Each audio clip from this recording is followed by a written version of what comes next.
Assalamualaikum warahmatullahi wabarakatuh. Selamat pagi siswa-siswi hebatku kelas 11 SMA Negeri 2 Cilacap. Apa kabar? Semoga semua baik-baik saja ya, sehat walafiat, alhamdulillah. Mari kita lanjutkan pembelajaran hari ini. Pada bab 3, budidaya ikan konsumsi. Pada perencanaan usaha pembenihan ikan konsumsi, di sini ada istilah pembenihan ya. Pembenihan itu adalah suatu tahap kegiatan dalam budidaya yang sangat menentukan tahap kegiatan selanjutnya, yaitu pembesaran ikan.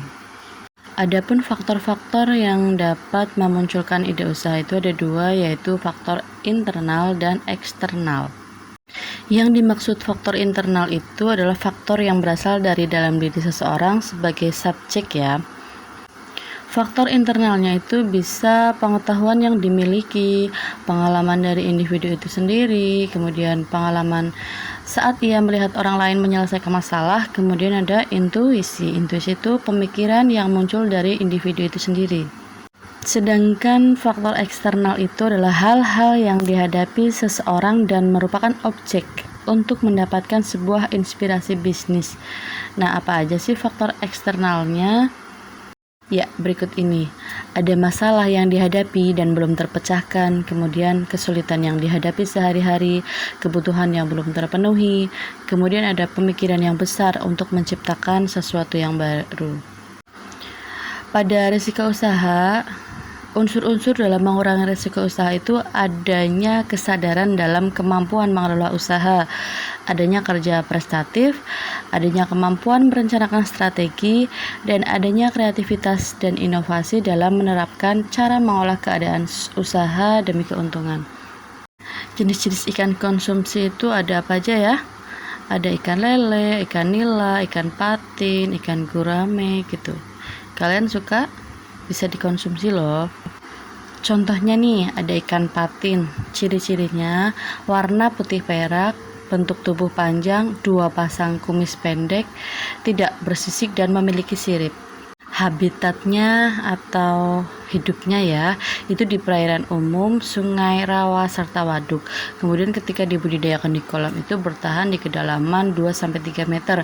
Sifatnya itu suka bergerombol dan memijah di musim hujan. Airnya harus jernih. Kemudian kandungan gizi dan manfaat ikan patin ya. Jadi itu mempunyai protein yang banyak sekali, kemudian ada lemak dan air. Lalu manfaatnya, yang pertama ada omega 3 tuh.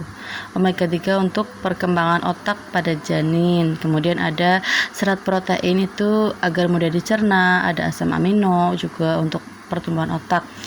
Ada vitamin A, D, B6, B12, ada zat besi, ada yodium, ada selenium, ada seng, ada fosfor gitu.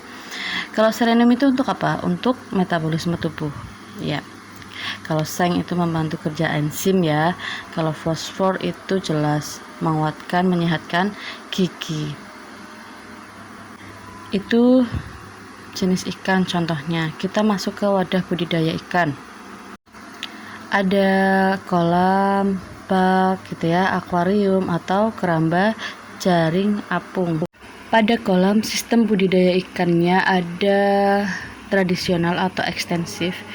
Itu berarti kolamnya, keseluruhan bagian kolamnya terbuat dari tanah.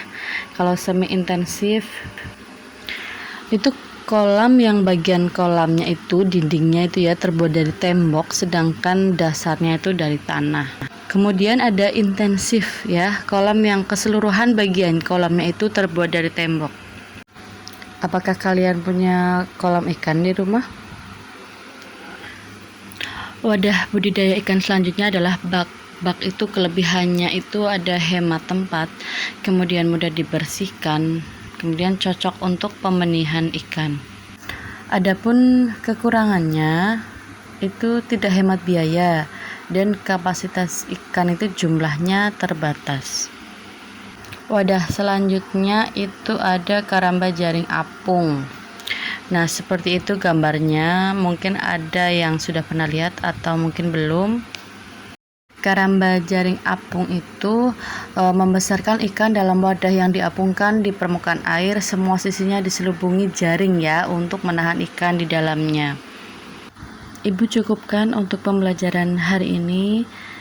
Untuk minggu depan kita masih di bab 3 ya. Oke, terima kasih atas perhatiannya.